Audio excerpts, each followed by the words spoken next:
Good morning, everyone. Thank you for joining us and for another amazing topic of conversations. Thank you to the Health Channel and their newsletter, which is very educational, and the Against Genocide bracelet.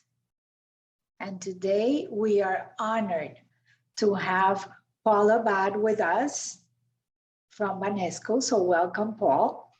Thank you, Gladys. It's a pleasure to be here.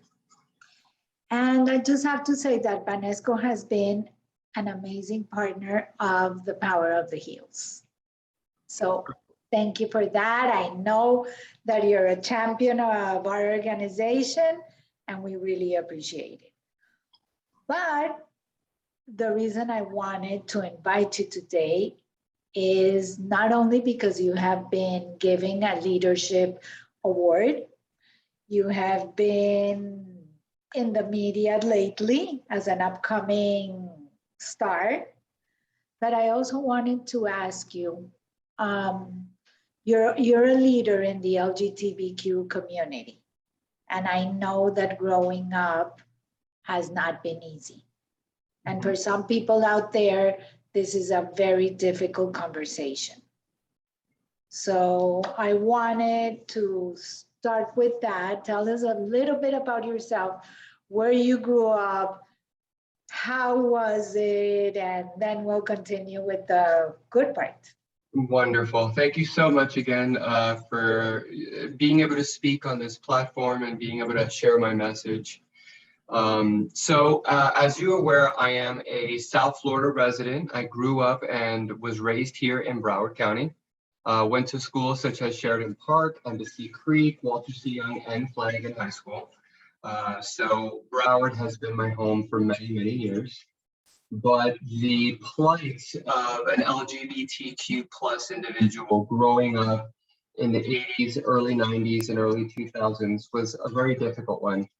Coming from a very ethnically mixed background of Cuban, Middle Eastern, and Eastern European Jewish family, we have a lot of different ideals when it comes to lifestyle and the proper way to live a wholesome life. Now, the experience that I had was first off, it was a very loving home that I grew up in.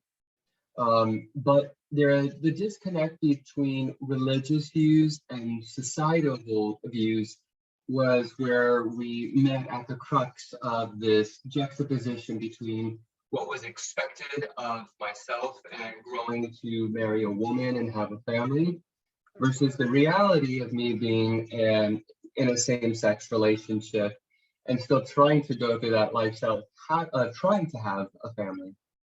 But the understanding and the relationships I had with my family growing up were one of conversation, misunderstanding, and differentiating views. It was difficult to try to educate my family as to what it meant to be LGBTQ plus and why our lifestyle in essence is exactly like yours, Gladys, and every other heterosexual couple. It's the love that one human has for the other, the respect that one has for the other, and the fact that there is a commitment within that union, just like a commitment within a heterosexual relationship. Part of that, in high school at Flanagan, there was an ability to join the Gay Straight Alliance, which helped educate me a little bit more the resources that the LGBTQ plus youth had at their fingertips through with counselors and other nonprofit organizations to assist minors, all those under the age of 18, to have the proper resources to not only come out to their family, but also a way to have a support group in case if their family were to reject them. Unfortunately, the majority of LGBTQ plus youth in this country are rejected by their families and end up homeless, and also end up with more mental health issues and have a higher rate in suicide. So with that being said, I really leaned on the support of my sisters, my mom, my aunt, and uncle who All the female part of it? exactly, it was the female family that I was able to lean on, and they were able to not only support me, but help educate the males in my family, such as my father, my uncles, my grandfather, that me being gay now and vocalizing and expressing who I am and the lifestyle that I'm leading, it doesn't change the person that I've always been. I have always been the same person. And the love that I had for them and the love that they had for me, knowing who I was at that point, didn't change with who I am today and who I love today. So it was really, it took time to educate my family and to kind of have them understand the life that I lead, and also educating them about the current challenges as an LGBTQ plus individual, employee, and spouse, how the current laws are being changed to negatively impact my relationship and livelihood. How old were you when you spoke to your parents?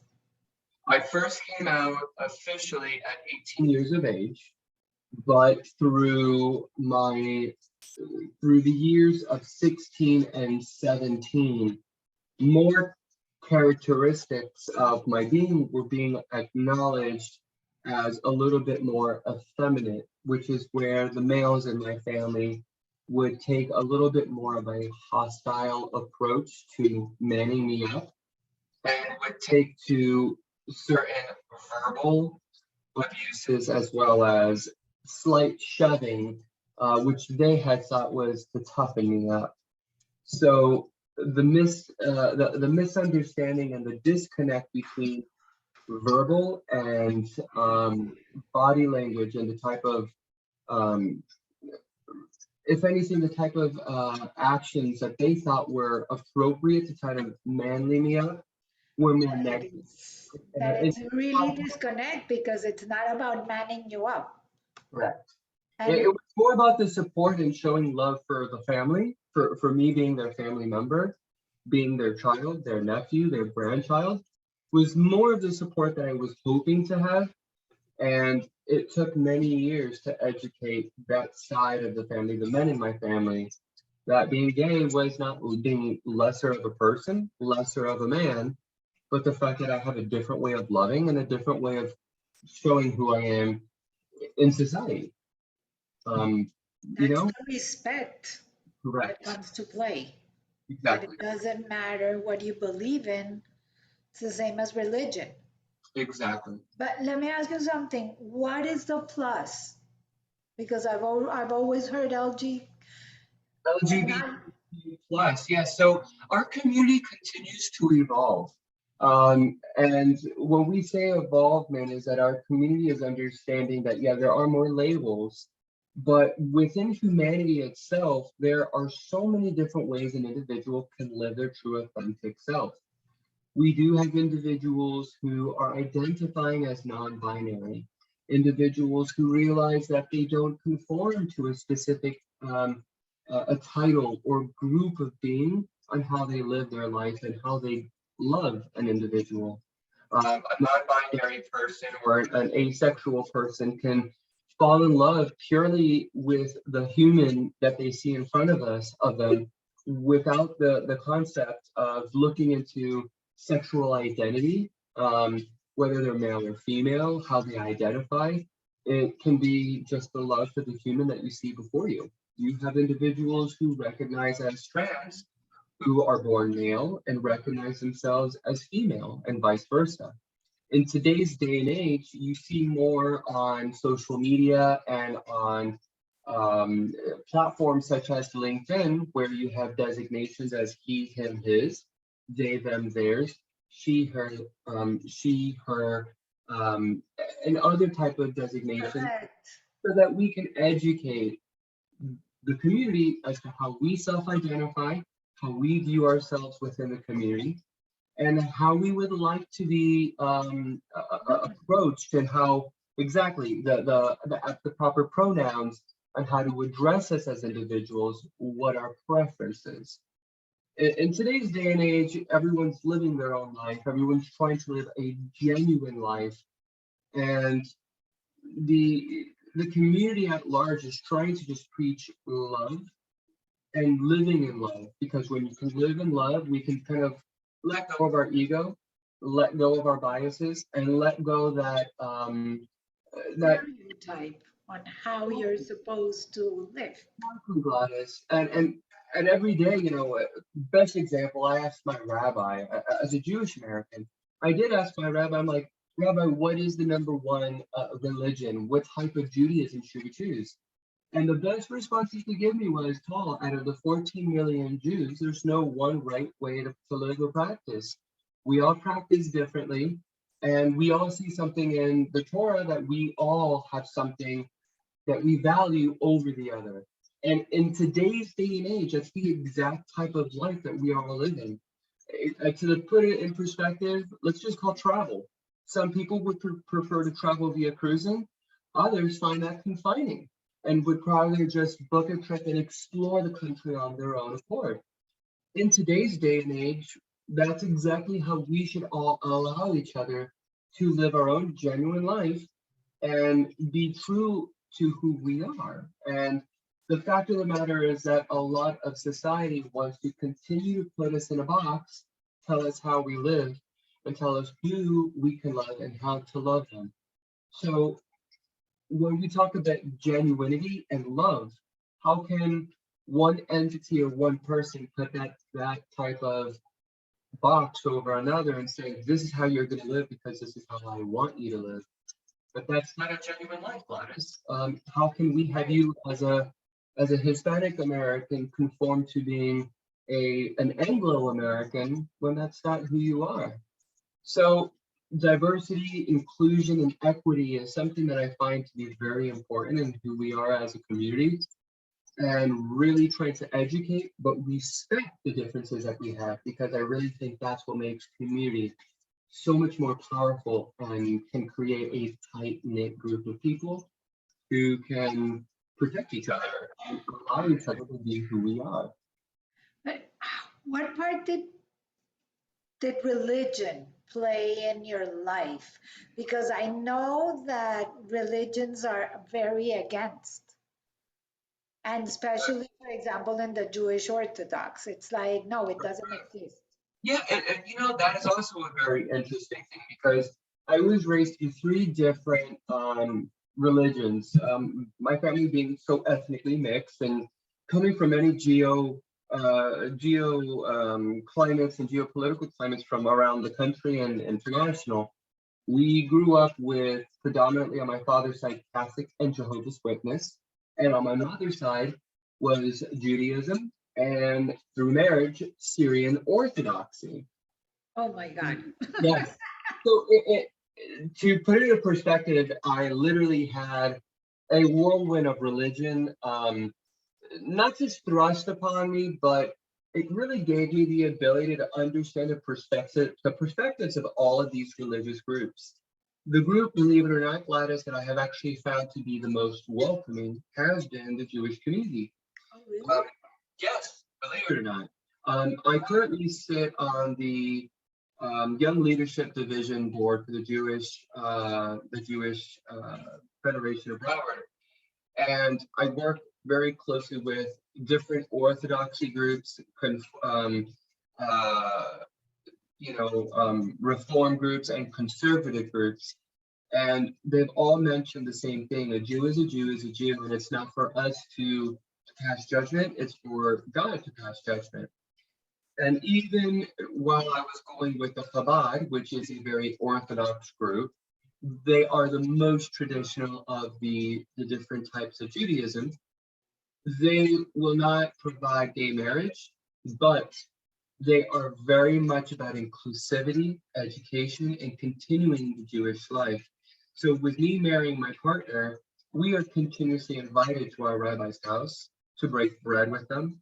They are all about educating us and continuously keeping us included in the community, because as my rabbi said, as much as he would love to marry us, the specific, the Orthodoxy group specifically doesn't believe in gay marriage, but they recognize it, they respect it, because at the end of the day, the most important commandment was to love thy neighbor. And this is a commandment. It is, and that is a commandment that. It doesn't say anything about, correct, you're right. That you And have to believe it or love not, your neighbor. It exactly. doesn't say that your neighbor has to be of Yeah, the opposite sex. Correct, you're exactly. right. And the and I have to say I've been very blessed since being genuine to who I am with my sexuality, my identity, my religion. I as I've started to embrace and truly love myself, because that's part of the coming out process as well, is to truly understand that who we are as individuals is a beautiful thing. We have so much to offer society, and we have different perspectives that we can help educate others. And that's one thing that the Jewish community has always been there to support, to lend a hand to support, and to continuously support me and my union with my husband in our community. Um, so, although we do have certain rabbis and certain sects within Judaism But they're that like everything else. exactly, but one thing I have always witnessed was that they'll never segregate a Jew. They'll always include them for the fact of who we are. We are one family in the big picture, and that we all need to continue to allow each other to live the most genuine life, because within Torah, we are commanded as Jews to continue to help repair the world under Tikkun Olam. So it's repairing the world, it's leading by example, and that is something that the Jewish community has always supported me on, including with my LGBTQ plus activities and events, and supporting my union, but continuously to educate the community that our differences are not tools to segregate us, but they're tools to bring us together and to strengthen this commitment that we have for humanity. So I can understand now why your father was the person that did not understand, because I know that Jehovah's Witness will not accept no matter what. Yeah, that was a very difficult path to have journeyed with my father and the rest of my family. And it took a few years, and it was my father understanding that due to the fact that I'm gay doesn't mean I don't want a family. It doesn't mean that I'm a degenerate. It doesn't mean that I don't have the same values that he had. And I still want a family. I believe in monogamy. And in today's day and age, a lot of the norms just within a regular relationship has changed, because we are all realizing that we have the control to make our relationships work for the way we want them to work. And this is something that heterosexuals, millennials, the gamut has started to realize and say, this is for us to manage. This is for us to make it work how we see fit. And once my father really started to understand the love that we had for each other, the respect that we have for each other, and the respect and love that we had for our families, he really understood that we were just like him. He came around, and I'm very blessed to actually have my father even staying with us at this moment while he is embarking new journeys with his wife on career and moving into a new city. So to see where we were, what, 10, 12, 15 years ago to today, it's been a journey of communication, of sharing, Education. yeah, education, communication, and sharing our feelings in a way that we don't make each other feel like we are berating each other, but showing the kind of love that I have for my husband and for my family really helped my dad understand that love doesn't know gender, love doesn't know religion, and love doesn't know skin color. And as my father has realized that, he has continued to embrace the differences, and he has started to open up with his vision of the world. including when it comes to immigration and different groups of people. My father now has a worldly view of our differences and see our differences more as a connector versus as a divider. So it's been a complete change of a full what 360, if you will, from beginning to end. You know, father being completely against same-sex relationships due to the fact of what his upbringing taught him and those ideals to where we are today and how even current laws are impacting my family and my sisters and our community. My father wasn't aware of what we're currently facing and the fact that he now is starting to realize the lifestyle that we did not choose, but the lifestyle that we live and the disadvantages that we have in the community. My father now understands that there's still so much work to be done to provide equitable change for all groups of minorities and all demographics of people. But I understand that now you're doing that, Yes. that Yeah. you're really working hard at it. So that you're bringing that passion now into the banking and the finance industry. Yes, and you know, Gladys, that is the one thing why I'm very passionate about what the banking and the financial worlds can do for community. I know banking has had a very poor rep in the last few years, and some of the difficulties with certain businesses and individuals trying to apply for PPP. But at the whole, the basis and the foundation of a lot of these institutions is to continue to support education and expand and promote diversity.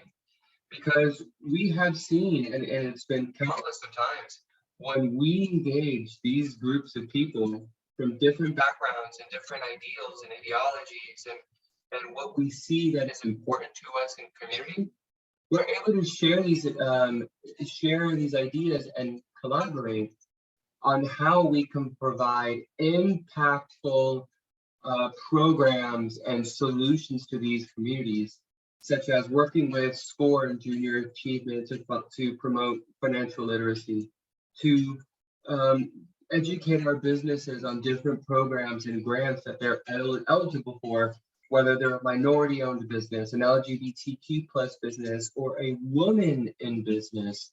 You know, I believe in uplifting the community to provide them with the most education and resources as possible. Because what ends up happening is that if we continue to provide our community with these tools to overcome their obstacles, they now see Vanesco and these financial institutions as true community partners that actually have equity and skin in the game in our communities. That yes, we are committed to helping them achieve their goals, their dreams, not for their business, but for the holistic view of the well-being of their full family and community. And I If really, you tackle that, then you tackle the whole thing. we tackle everything, correct? Exactly. Creating a relationship. Exactly. We can understand what is necessary to have a deep and meaningful relationship. We can understand what the community needs in terms of services, support, education. And in today's day and age, where we see even South Florida changing due to the globalization of Miami, real estate has changed, immigration and migration has completely impacted the Florida market on economics, on the economic standpoint, residential. There's so many things. So if we can continue to provide these solutions and continue to be a community partner, the sustainability of growth and economic impact will benefit both the community and will continue to support the growth of the bank as we organically grow to continue to support these communities. Why did you decide to stay in South Florida? You would I, have gone yeah, you anywhere. know, South Florida is a very interesting place. I've had the ability of living in the Northeast, the West Coast, the Northwest Coast, and I will tell you, Florida for many reasons, is a very special place. Being a multi-ethnic individual of a Hispanic, Middle Eastern, Judeo background, first off, this is a melting pot of cultures, cuisines, and I truly identify with so many groups of these individuals. The weather, again, the economic benefit of living in Florida with the way taxes are, with our tax structure and the benefits to business. Florida had so much opportunity, and for me, it was also the seasonality of the Northeast, where from living in the cold and the changes, the continuous changes of weather. For me, growing up in Florida and having lived here for so long, the weather, the people, exactly, the just the melting pot environment and the weather, Florida just made so much sense. And being a Florida boy, being raised here, I truly live by the beach, and I've got that Florida mentality of we live where people vacation. I love working here. I love riding my bike down by the beach on Sunday mornings, being able to bike in the Everglades and camping and enjoying the beautiful springs and food and fashion and now all of these amazing events and organizations that have come to Florida. We have it all. We have it all, Gladys. So, What's next for you? What's in your pipeline? well, my pipeline is to continue to assist UNESCO grow with their organic mission. My goal is to continue to support groups such as Equality Florida, continue to serve on my local chambers to help provide the right education and support for our businesses and our community. And it's to give a voice to these minority groups that have so long not been supported. I really look forward to being a beacon of light to these groups of people, these businesses, and the underprivileged in getting them the support they need to have the same opportunity that we have been provided, Gladys. No, you are doing it. And before we go, I have to share something because that literally melted me. When I know Banesco has a partnership with the Power of the Heels, and when our first girl went to open the bank account, she had cash in a little bag. And when we walked in the bank, you had flowers for her. Of course. That was so thoughtful. And you said opening a bank account is a huge thing. Yeah. And I want to make it memorable. And I didn't think about it in that point. Like I thought, okay, she's opening her bank account, but I didn't, I thought it more of the power it gave her Mm-hmm.